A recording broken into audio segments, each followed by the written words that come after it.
Assalamualaikum warahmatullahi wabarakatuh. Perkenalkan nama saya Sofia dengan NIM C1J021031. Di sini saya akan menjelaskan materi mengenai pengendalian keuangan. Yang pertama yaitu pentingnya manajemen keuangan. Manajemen keuangan adalah subjek yang sangat menarik saat kita mendekati abad ke-21.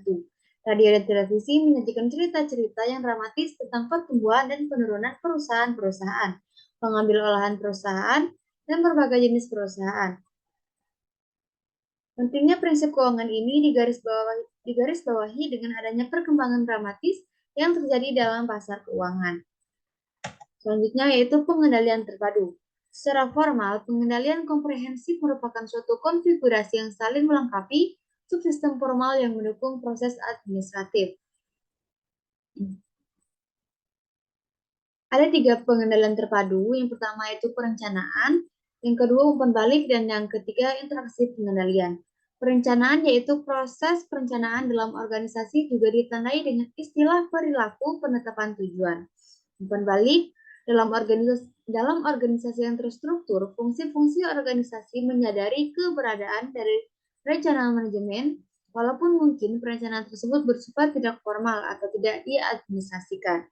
Yang ketiga yaitu interaksi pengendalian. Perencanaan, operasi, dan aktivitas-aktivitas umpan balik telah diidentifikasi sebagai 3 aspek dari proses administratif yang sangat didukung oleh rancangan pengendalian terpadu. Kemudian faktor-faktor kontekstual. Yang pertama yaitu ukuran. Ukuran dapat dipandang sebagai suatu peluang dan suatu hambatan. Ukuran dipandang sebagai peluang jika berfungsi sebagai pemberi manfaat ekonomi dan bukan sebagai strategi pengendalian. Yang kedua yaitu stabilitas lingkungan. Stabilitas dalam lingkungan eksogen dapat dinilai dari kekuatan gerakan yang secara eksternal menghasilkan produk-produk yang memerlukan suatu tanggapan. Yang ketiga yaitu motif keuntungan.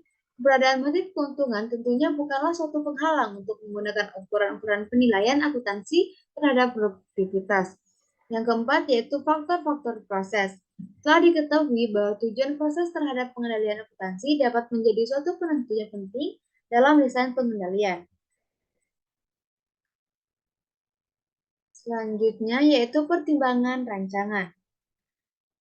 Pertimbangan rancangan ada 3, yaitu pertama antisipasi terhadap konsekuensi logis, yang kedua relevansi dengan teori agensi, dan yang ketiga pengelolaan perubahan.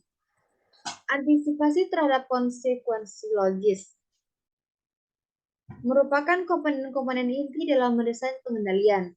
Kondisi ini merupakan hal yang penting bagi seseorang manajer keuangan yang terbiasa membuat pertimbangan berdasarkan apa suatu hasil itu baik atau buruk. Suatu pengendalian akan berhubungan dengan hasil atau konsekuensi baik yang tepat maupun yang tidak. Yang kedua yaitu relevansi dengan teori agensi. Salah satu hal yang sangat berharga dari desentralisasi atau pendelegasian wewenang dalam pengambilan keputusan adalah jika seorang manajer mendelegasikan suatu keputusan kepada seorang karyawan, maka karyawan tersebut dapat mengambil keputusan yang berbeda dengan manajernya.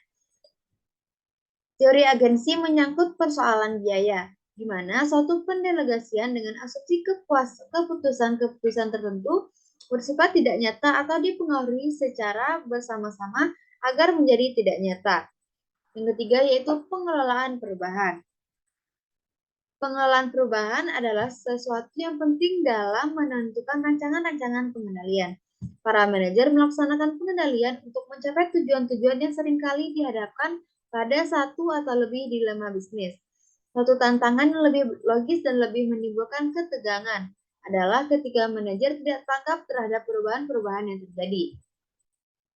Materi selanjutnya yaitu pengendalian dalam era pemberdayaan. Ada 5. Yang pertama sistem pengendalian diagnostik, yang kedua sistem kepercayaan, yang ketiga sistem batasan, yang keempat sistem pengendalian interaktif, dan yang kelima sistem penyeimbangan pemberdayaan dan pengendalian.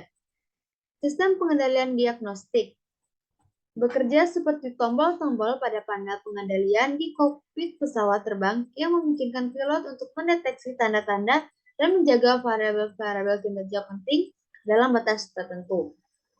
Para manajer menggunakan sistem pengendalian diagnostik untuk memonitor tujuan dan profitabilitas serta memastikan kemajuan ke arah target, seperti pertumbuhan laba dan pasar secara berkala. Para manajer menilai output dan membandingkan dengan standar kinerja pada saat itu.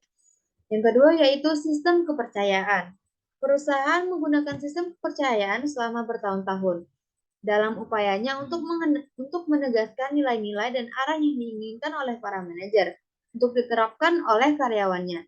Pada umumnya, sistem kepercayaan bersifat singkat, syarat nilai, dan inspirasional.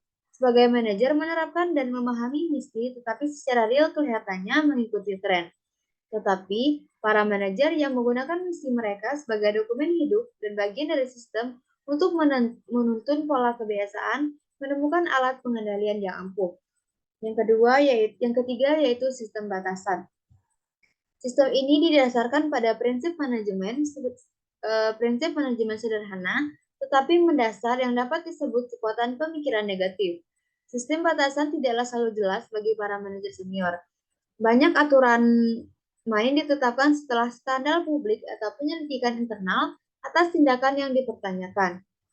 Yang keempat yaitu sistem pengendalian interaktif. Sistem pengendalian interaktif merupakan sistem informasi formal yang digunakan oleh manajer untuk melibatkan diri secara terus-menerus dan personal dalam keputusan bawahan. Sistem pengendalian interaktif memiliki 4 karakteristik yang membedakannya dari sistem pengendalian diagnostik. Yang pertama yaitu memfokuskan pada informasi yang berubah secara konstan, yang didefinisikan oleh para manajer puncak sebagai informasi yang potensial bersifat strategis. Yang kedua yaitu informasi menuntun perhatian yang rutin yang cukup signifikan dari para manajer operasi di seluruh tingkat organisasi. Yang ketiga yaitu data yang dihasilkan dijabarkan dan didiskusikan dalam rapat langsung yang dihadiri oleh para penyelia bawahan dan rekan sejawat. Yang keempat yaitu debat hanya akan berlangsung mengenal data, asumsi, dan tindakan perencanaan. Yang terakhir yaitu sistem penyeimbangan pemberdayaan dan pengendalian. Manajer yang efektif akan memberdayakan organisasinya karena mereka percaya pada potensi dasar manusia untuk melakukan inovasi dan menambah nilai.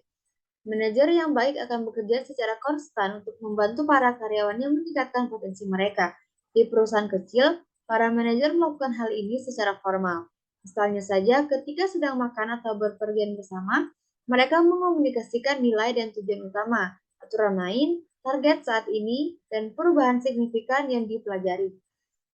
Seiring dengan perkembangan perusahaan, para manajer senior tidak lagi berhubungan secara konstan dengan semua karyawan yang dapat mengidentifikasikan dan merespons terhadap masalah dan kesempatan yang mulus.